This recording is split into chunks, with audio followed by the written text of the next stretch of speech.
técnicas especializadas para medir justamente la magnitud de los problemas. Es de índole descriptiva, analítica, experimental. Se trabaja con grupos grandes de personas que no tienen participación activa durante el proceso, ¿sí? Tienen una participación, su rol es sumamente pasivo, ¿sí? No interactúan con el investigador. Y la meta es la generalización de resultados al conjunto de la población en estudio, ¿sí? Si lo que funcionó en este grupo de personas va a funcionar en un grupo más amplio. Y la otra meta es elaborar nuevas teorías a partir de los resultados encontrados. Dentro de la investigación cuantitativa tenemos 3 tipos, subtipos a su vez de investigación, ¿sí? Que son los tipos de diseño descriptivo, analítico y experimentales, ¿sí? Los tipos de diseño descriptivos permiten ordenar el resultado de las observaciones de las conductas, características, factores, los procedimientos y otras variables de fenómenos y hechos, y no tiene hipótesis explícitas porque justamente no se trata de comprobar relaciones, de analizar, sino de describir, ¿sí? De básicamente detallar cómo es determinado fenómeno, determinada situación. En la investigación analítica el procedimiento es un poco más complejo y se establecen variables, ¿sí? Y se comparan las mismas entre grupos de estudio y de control sin manipular dichas variables, ¿sí? Propone una hipótesis que el investigador va a tratar de probar o de negar. Y en cambio, si ya pasamos a la investigación experimental, que es la que ustedes lógicamente no van a hacer, es un procedimiento metodológico donde un grupo de individuos o conglomerados, ¿sí? Que después vamos a saber qué es, son divididos en forma aleatoria en grupos de estudio y control y son analizados con respecto a un factor o medida que el investigador introduce para estudiar y evaluar. ¿Se acuerdan que yo antes le hablaba de las variables intervinientes? Que son variables que pueden modificar el resultado de la investigación. Bueno, justamente de esto se trata, ¿sí? Los conglomerados son lugares donde se encuentran determinada cantidad de personas que van a formar parte de nuestra muestra. Un conglomerado puede ser una escuela, un conglomerado puede ser un servicio de un hospital, un edificio de la ciudad de Buenos Aires, una universidad, ¿sí? Es un lugar donde geográficamente encontramos a una población específica, ¿sí? Lógicamente ustedes van a alcanzar hasta el nivel, pueden llegar hasta el nivel analítico, ¿sí? De la investigación cuantitativa, comparando variables o relacionando variables. Por ejemplo, un ejemplo de investigación cuantitativa son los accidentes de trabajo con material cortopunzante en enfermeras de hospitales, ¿sí? Entonces, es un estudio donde el objetivo era identificar qué factores se asociaban a estos accidentes cortopunzantes e identificar, las consecuencias de dichos accidentes. Se trabajó durante un año en 4 hospitales del estado de Sao Paulo, ¿sí? Esto obviamente es una investigación de diseño analítico, ¿sí? Porque no solo se quería describir los accidentes, o sea, qué tipo de accidentes se sucedían con material cortopunzante, sino también qué factores se asociaban a esos accidentes, o sea, cuáles podrían ser las causas, ¿no? De esos accidentes y también identificar estas consecuencias. En cambio, en la investigación cualitativa vamos a encontrar básicamente 3 tipos de diseños, que es el participativo, donde se combina la investigación y la acción en un determinado campo, donde participan los sujetos investigados y donde se buscan cambios en la comunidad o población para mejorar las condiciones de vida. Después tenemos la investigación-acción, que es semejante a la participativa, pero se concibe esta producción científica como un vehículo para la transformación y la liberación social.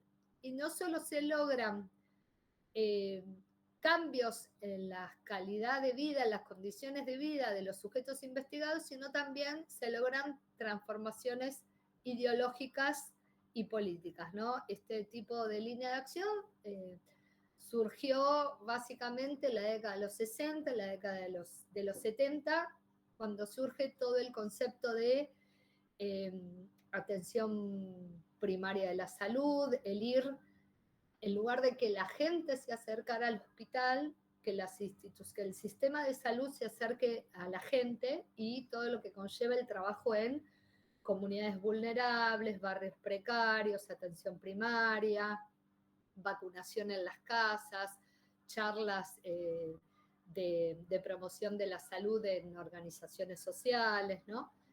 Tiene que ver un poco con ese concepto. Y después tenemos la etnográfica, ¿sí?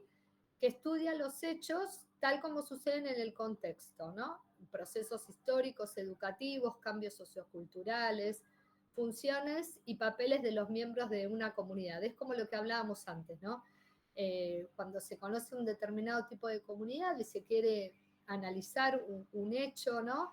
O cómo esta comunidad se comporta frente a una situación, todos los ritos, los patrones culturales o situaciones que la afectan, se utiliza este enfoque etnográfico y utiliza mucho la observación, ¿no? Que es la participante o no.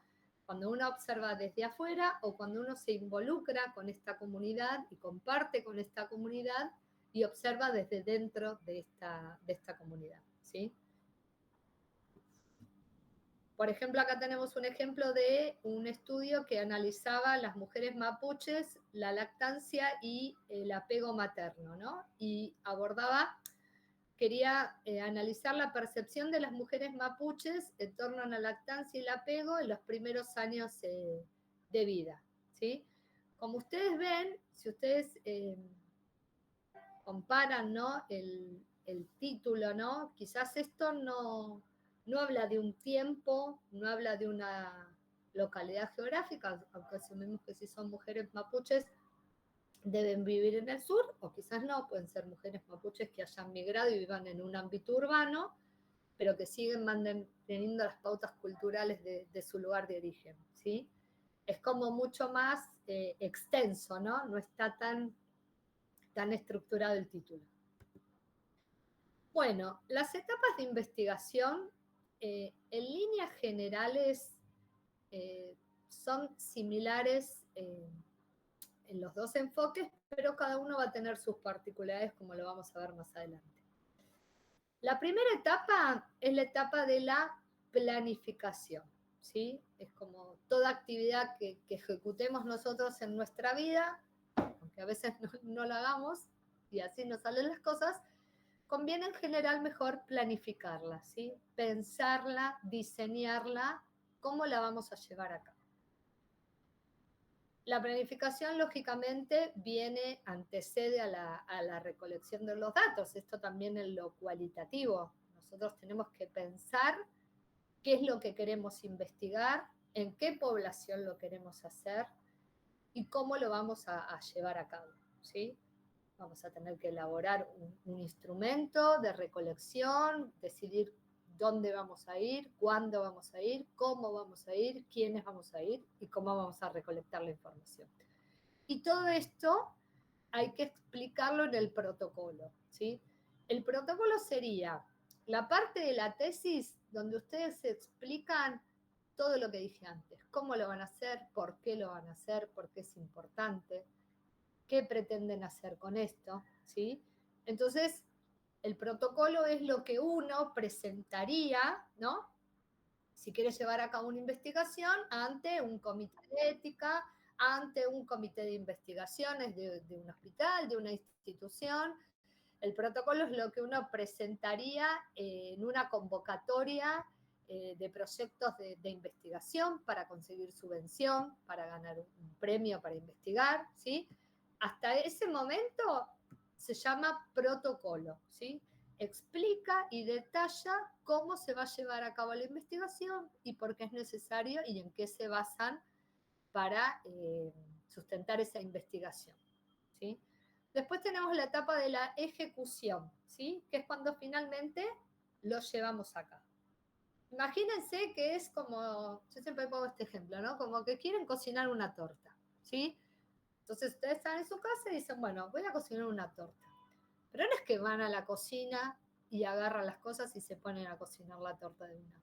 Seguramente primero van a pensar si tienen tiempo para hacerlo en ese momento, si tienen gas para hacer, si funciona la cocina, si tienen una receta para hacer una torta, si tienen los ingredientes para hacer una torta, porque si no los tienen van a tener que ir a comprarlos, ¿sí? Si tienen las herramientas, la batidora, el bol, el medidor, ¿sí?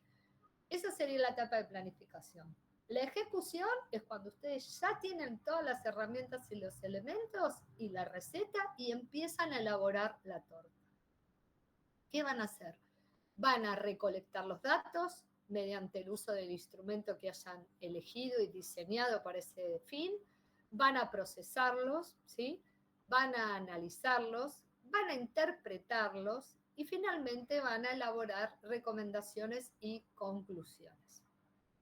En los cualitativos, esto incluye actividades que forman parte del proceso, ¿sí? Como es la interpretación y solución de problemas o la transformación de una realidad concreta, que es, como vimos en los distintos subtipos de investigación cualitativa, la meta final de esto, ¿no? Poder solucionar o transformar una realidad concreta. Y la etapa final, ¿no? Que en lo de la torta lo podríamos comparar con finalmente comerla o llevarla a la casa de algunos amigos o regalársela a alguien, es comunicar eso, ¿sí?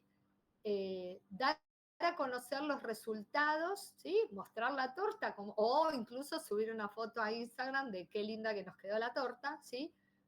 Dar a conocer los resultados. ¿Por qué? Porque lo que hablábamos antes, uno investiga y la ciencia es para que llegue a todos, ¿sí? Lo que yo investigo no sirve de nada que yo lo sepa o que mi grupo lo sepa y lo haya averiguado. Lo importante es comunicarlo, es transmitir este conocimiento, estos resultados, lo que averiguamos, ¿sí? ¿Por qué? Porque estos resultados no solo aumentan el conocimiento existente sobre el tema, sino que muchas veces pueden ayudar a solucionar problemas que fueron los que motivaron la investigación, ¿sí? Y pueden generar nuevas investigaciones, ¿sí? Porque alguien puede averiguar y decir, ah, mira, esta persona investigó esto en su lugar de trabajo, ah, yo puedo hacer lo mismo, a ver qué resultados obtengo. O mira, esta persona encontró este problema, yo tengo este mismo problema en mi lugar de trabajo, a ver a qué conclusiones llegaron, a ver qué recomendaciones dan, ¿sí? Y entonces el conocimiento no nos sirve solo a nosotros, sino también al resto de la sociedad. Vamos con el enfoque cuantitativo en la etapa de planificación. Primero vamos a definir el problema. ¿Qué es lo que quiero investigar? ¿Sí? Vamos a abordar todo lo que se sepa del problema hasta la actualidad. ¿Sí? ¿Qué es lo último que se sabe? ¿Qué es lo último que se investigó? ¿Qué es lo último que se descubrió? Ver qué aspectos de ese problema es necesario conocer y que todavía no han sido investigados en profundidad o en su totalidad. ¿Qué resultados espero obtener al final? ¿Sí? Identificar una estructura explicativa del problema, ¿sí? O sea, ver cómo se podría explicar este problema, cómo se podría solucionar y a fin de poder después trabajar sobre esas explicaciones para poder solucionarlo. Incluye la consulta bibliográfica, la búsqueda de información estadística, la entrevista a expertos sobre el tema y las vivencias de los investigadores.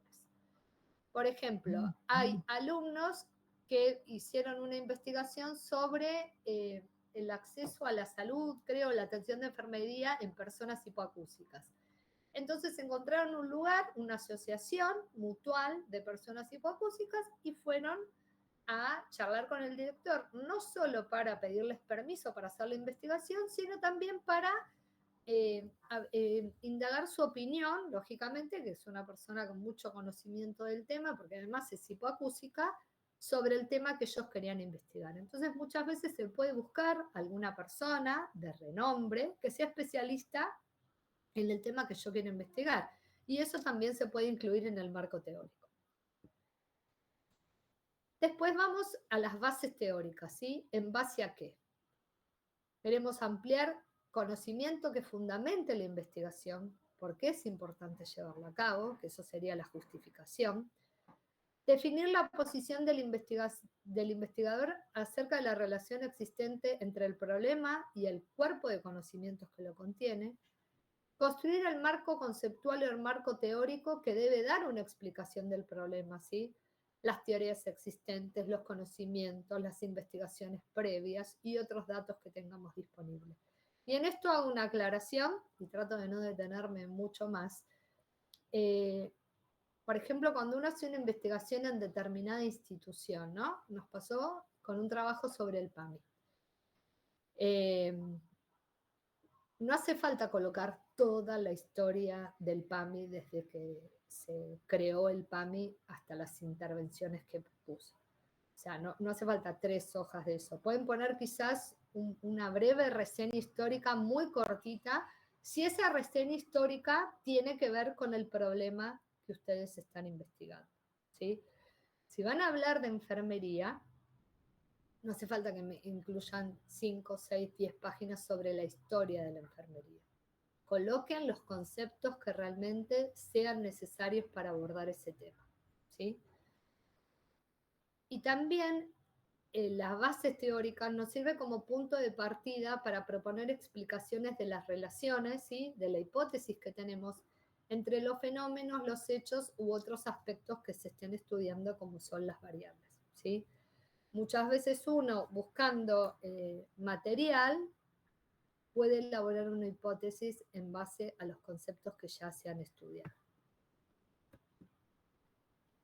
Por ejemplo, acá tenemos en la introducción, ¿no? Hablamos del artículo de los accidentes cortopunzantes, ¿no? Habla de que es un tema que está llamando mucho la atención, que hay estudios realizados que analizan las implicancias negativas, ¿no? De la ocurrencia de estos accidentes. Habla del CDC, del Centro del Control de Enfermedades de Estados Unidos, cita estadísticas, ¿sí? Estudios sobre la ocurrencia, ¿no? El índice de ocurrencia, el contagio de hepatitis a causa de estos accidentes, ¿no? Y ustedes ven en la bibliografía de estos estudios, de este estudio, que hace referencia a muchas investigaciones, pero también a organismos internacionales, ¿sí? Como puede ser el CDC, el Instituto Internacional para la Salud Ocupacional y la Seguridad, ¿sí? Entonces, buscar distintos referentes a nivel internacional y nacional donde haya opiniones expertas sobre el tema. Eso también es muy importante tenerlo en cuenta como fundamento teórico. Después el cómo, ¿no? Dijimos el qué, el por qué y ahora el cómo, ¿no? Que es la parte de diseño metodológico. Esto vendría a ser bien la parte práctica donde ustedes detallan cómo van a llevar a cabo este trabajo, ¿sí? Van a definir el universo, o sea, cuál es la población que ustedes van a estudiar, y dentro de esa población, como no van a poder abarcarla toda muchas veces, si es una población muy grande, van a tener que seleccionar una muestra con la cual va a trabajar. Ustedes, por ejemplo, su población podría ser estudiantes universitarios de enfermería. ¿Cuántos hay? Espero que miles. ¿Qué población van a tomar? ¿Sí? ¿Van a tomar 30 estudiantes, 60 estudiantes? ¿Qué método de selección de muestra, que después lo vamos a ver el segundo cuatrimestre, cómo se selecciona esa muestra? ¿Qué área de estudio, ¿no? ¿Qué disciplina van a estudiar? ¿Dentro de qué disciplina se encuentra el tema? El enfoque, si va a ser quali, si va a ser quanti. ¿Qué tipo de estudio? Si van a hacer algo descriptivo, algo analítico, si van a hacer quali algo fenomenológico, algo etnográfico, ¿sí? ¿Qué método van a utilizar para recolectar los datos? Si van a hacer observaciones, van a hacer una encuesta, van a hacer un cuestionario, van a hacer entrevistas. ¿Qué procedimientos van a llevar a cabo para recolectar esa información? Si va a ser virtual, presencial, si van a responder algo autoadministrado, si ustedes van a hacer las preguntas, si va a ser virtual la entrevista, si va a ser presencial, cómo van a hacer para ir, van a solicitar permiso, qué institución, quiénes van a ir, qué días van a ir. Todo eso tiene que estar explicado en el diseño y qué plan de tabulación y análisis van a hacer, ¿sí? Van a hacer una tabla matriz, van a hacer cuadros, van a hacer gráficos de tortas, de barras, van a hacer histogramas. ¿Qué tipo de análisis van a hacer? ¿Van a sacar solo frecuencia y porcentaje o van a sacar moda mediana? ¿Van a sacar la R de Pearson? ¿Qué análisis estadístico van a llevar a cabo? ¿Sí? Acá, por ejemplo, tenemos volviendo al artículo de accidentes cortopunzantes, el ámbito de estudio fue realizado en 4 hospitales del estado de Sao Paulo. Hay alguien, chicos, que tiene, a ver, que tiene el micrófono abierto, ¿sí? Ahí, ya lo cayó. Entonces, describen, si bien no los nombran a los hospitales, los describen. Hospital público universitario, la cantidad de trabajadores, cuántos son enfermeros, los distintos grados de formación de enfermería, institución privada, institución hospitalaria filantrópica, así que serían los hospitales de comunidad, como el italiano, el alemán, el británico, ¿sí? Describen todo. La población, trabajadores de enfermería de los 4 hospitales que fueron afectados por accidentes cortopunzantes en 2002 y que notificaron estos accidentes a una comunicación de accidente de trabajo. De esa población tomaron en la muestra a los trabajadores de enfermería accidentados y de ambos sexos que aceptaron participar en la investigación y firmaron el consentimiento informado. Los datos fueron recolectados en el propio local de trabajo a través de entrevistas diseñadas según las recomendaciones, los procedimientos éticos, bueno, fue evaluado por el comité de ético. Ven que detallan quizás hasta las variables es como mucha cosa teórica. Ahora, lo práctico, el cómo lo voy a hacer, ¿sí? Que sería como la receta propiamente dicha, es el diseño metodológico. Y esto tiene que estar bien explicado. Se recolectaron los datos, asistieron la totalidad de los integrantes del grupo a la institución a investigar, se repartieron las encuestas, luego de un breve periodo de tiempo la gente las entregó. Tienen que detallar todo. ¿Por qué? Porque si alguien quiere llevar a cabo esa investigación en otra parte, en otro lugar, con otra población, tiene que saber detalladamente cómo fue hecha, ¿sí? Tiene que haber como todo un instructivo de todo lo que ustedes hicieron, ¿sí? Como si ustedes me contaran todo los pasos que llevaron a cabo, cómo solicitaron las autorizaciones, cómo las obtuvieron, ¿sí? Como si fuera una receta, tal cual. Esperen, ahí está. Bueno, esta después volvemos para atrás. En cambio, en el enfoque cualitativo, ¿sí? La planificación arranca con la definición del problema, ¿sí? En general, se constituyen grupos de trabajo. Esto quizás para ustedes va a ser un poco más complicado hacerlo de esta manera, con lo cual les vamos a permitir que sigan un poco los pasos del quali en cuanto a la población y a la muestra, porque este tipo de investigación conlleva bastante tiempo realizarlo de la forma clásica, ¿sí? Ustedes como son estudiantes, bueno, tenemos algunas consideraciones, pero importante que sepan que en general se constituyen grupos de trabajo, ¿no? Que incorporan a los comprometidos en la situación del problema. Justamente se hace la investigación para poder solucionar un problema que tienen estas personas. Se exponen las opiniones y los puntos de vista, se hace un análisis crítico de la situación y en general es la misma población la que define los problemas que hay que estudiar, ¿sí? Se toma una comunidad vulnerable y ellos plantean, ¿no? En conjunto, desde el punto de vista comunitario, cuáles serían los problemas a estudiar porque son relevantes y tienen mucha importancia.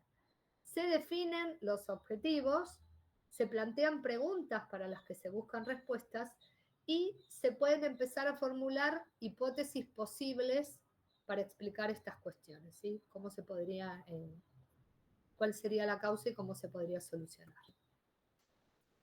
¿En base a qué? Lógicamente, como en la cualitativa, como en la cuanti, se elabora un marco teórico con los mismos componentes, y el cómo es un poco distinto en el sentido que se delimita la zona a estudiar, se organiza el proceso, cómo se va a llevar a cabo la investigación, se distribuyen las tareas, ¿no? No todos hacen lo mismo, se capacita a los participantes, se elabora un cronograma de actividades y se elabora un presupuesto del proyecto, ¿sí? Entonces, acá tenemos en el... espera, este está mal ubicado. Las bases teóricas del problema, este, por ejemplo, es el estudio de Quali de las mujeres mapuches, lactancia y apego, ¿no? Y como ven, parte también de opiniones expertas, como la Organización Mundial de la Salud, en el que afirma que la lactancia es una etapa crucial en nuestra vida, ¿no? Todas las implicancias que tiene la leche materna a nivel fisiológico, todos los beneficios, ¿no? Y se van planteando todas las teorías que existen acerca de los distintos temas que vamos a investigar, ¿sí? Pero el apego y la lactancia. En el diseño metodológico, ¿sí? También, pero vamos para atrás. Acá tenemos el ejemplo del estudio mapuche que hablábamos antes. Se decide que es la metodología cualitativa, ¿sí?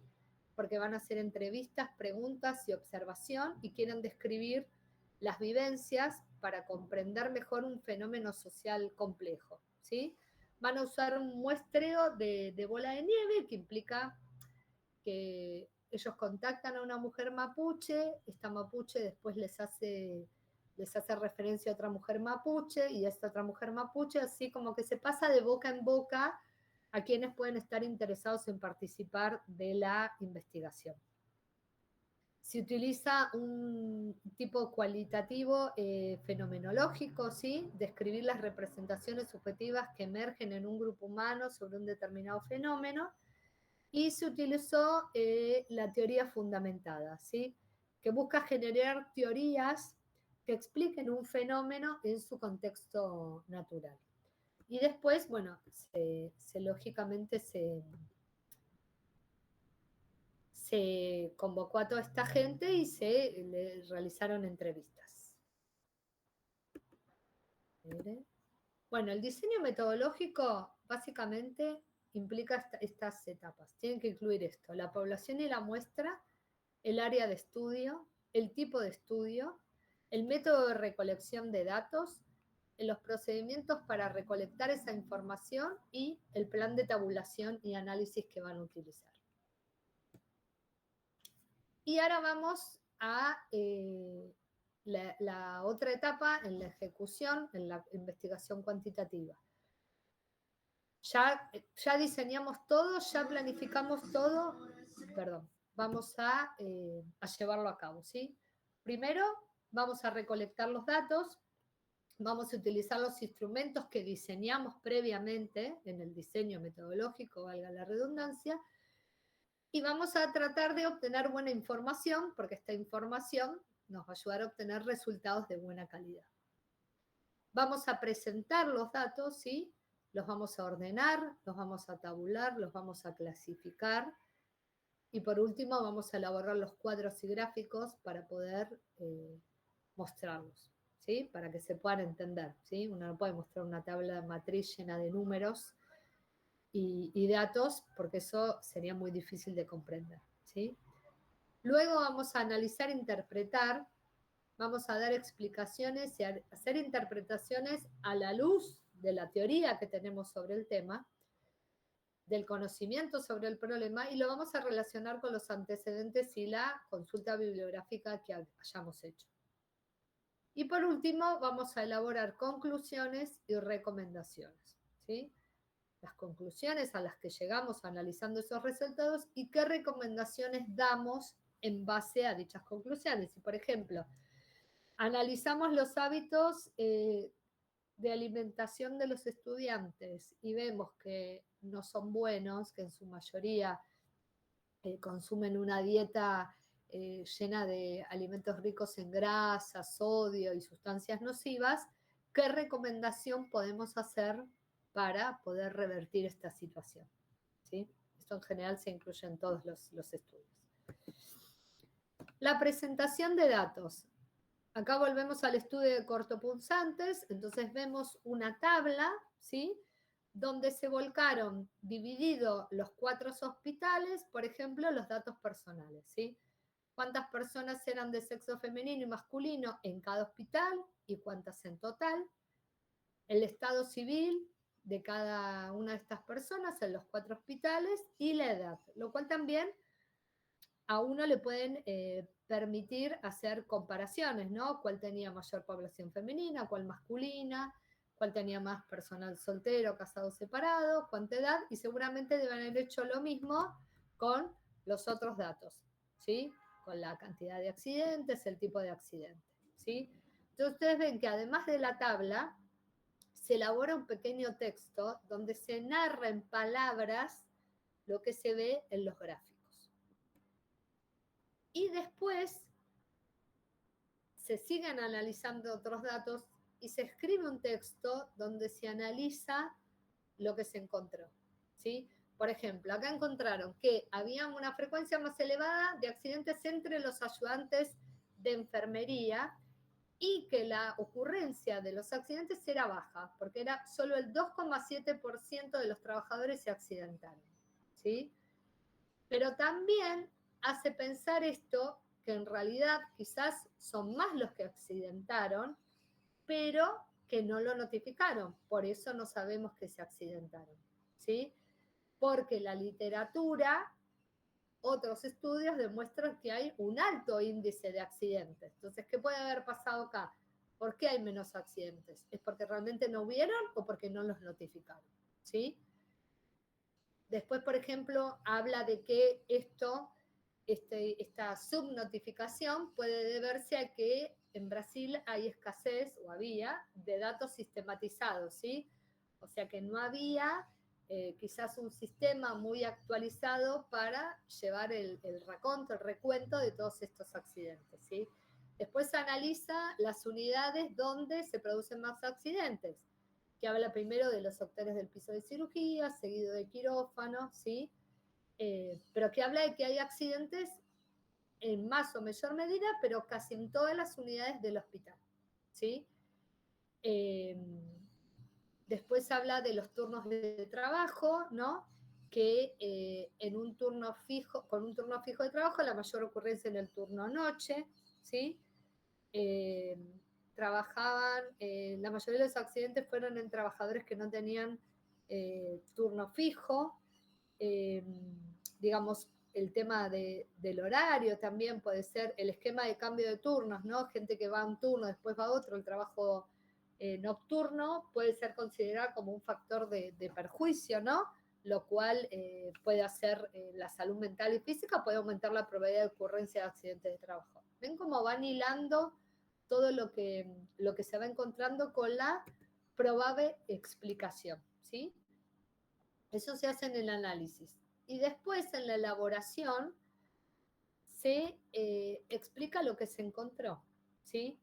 Que hay una baja de incidencia, pero después puede haber sido por una subnotificación. Los trabajadores, ¿qué factores indicaron como factores asociados a esta ocurrencia, ¿no? Distintas situaciones que hacen más factible que se produzca un accidente. Las consecuencias, que era otro de los objetivos, ¿no? ¿Qué consecuencias provocan los accidentes de trabajo? Las menciona. Y después se elaboran recomendaciones, ¿no? Como qué estrategias pueden ser utilizadas para disminuir estos accidentes, ¿sí? Como los programas educativos asociados con la oferta de material seguro, ¿sí? La reevaluación de las rutinas de trabajo. Se elaboran las conclusiones y por último las recomendaciones.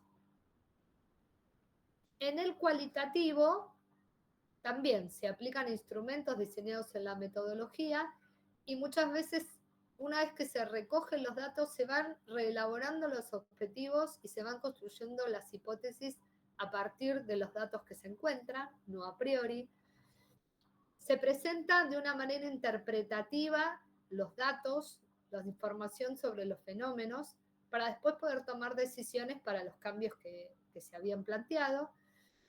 En general, se toma decisión de todo el grupo participante de la comunidad donde se hace el estudio y es como que se logra, lo que hablamos antes, una transformación ideológico-política que se expresa en las acciones y la apropiación del conocimiento, ¿sí? La gente comienza a sentirse dueña de eso que ha investigado, ¿sí? Porque involucra su vida. Y después se elaboran las conclusiones y recomendaciones, ¿sí?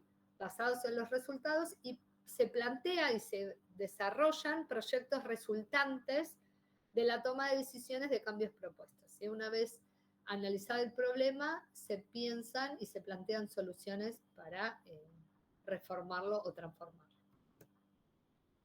Esto es algo que lo van a ver en el artículo Mapuches, que está en la bibliografía. Se identifican los sujetos de estudio, por ejemplo, entonces se dan distintos datos de las personas, pero no en tablas, ¿no? Se pueden hacer estos gráficos de redes, contando cuántos años tienen, dónde viven, ¿no? Lo que las define, ¿no? Como mujeres mapuches. Y después, por ejemplo, una pregunta hablaba de los antecedentes maternales, entonces se les preguntaba el tipo y el proceso del embarazo y la percepción y sentimientos con respecto al embarazo, con respecto a la lactancia. Entonces ven que se toman de cada una de las unidades de análisis, que creo que eran 10 más o menos, se toman pequeños fragmentos de cómo vivieron el embarazo. Por ejemplo, una dice, sí, fue bueno, no tuve problemas, el proceso del embarazo no es fácil, sobre todo cuando una mujer es trabajadora. Fue un proceso bastante no complejo en el tema de salud, por el tema de la pandemia, ¿sí? Se van tomando pequeños fragmentos que son representativos de lo que se estaba preguntando, ¿sí? Y después se puede armar quizás un gráfico, ¿no? Como está acá, donde se correlacionan todos los datos obtenidos, ¿no? El pueblo originario implica pertenecer a un pueblo indígena que incluye la mujer mapuche, que lleva a cabo la alimentación, la lactancia con leche materna, que le compete la cultura, la comunidad, las creencias, que desarrolla maternidad y el apego como un vínculo. Como verán, es una presentación totalmente distinta a la que puede ser una tabla con números, ¿sí? La investigación cualitativa siempre involucra lenguaje, involucra palabras, involucra conceptos. Y en las conclusiones, como verán, se habla de cómo estos conceptos que se investigan, la importancia que tienen, la relación que se establece en los distintos conceptos que van surgiendo, ¿sí? No se habla tanto de recomendaciones, sino de que futuras investigaciones para medir la asociación y la importancia de la lactancia materna en la población originaria y en general, ¿sí? Se elaboran como pequeñas teorías a raíz de lo que surge, ¿sí? Entonces, bueno, esto es un pequeño pantallazo del proceso de investigación.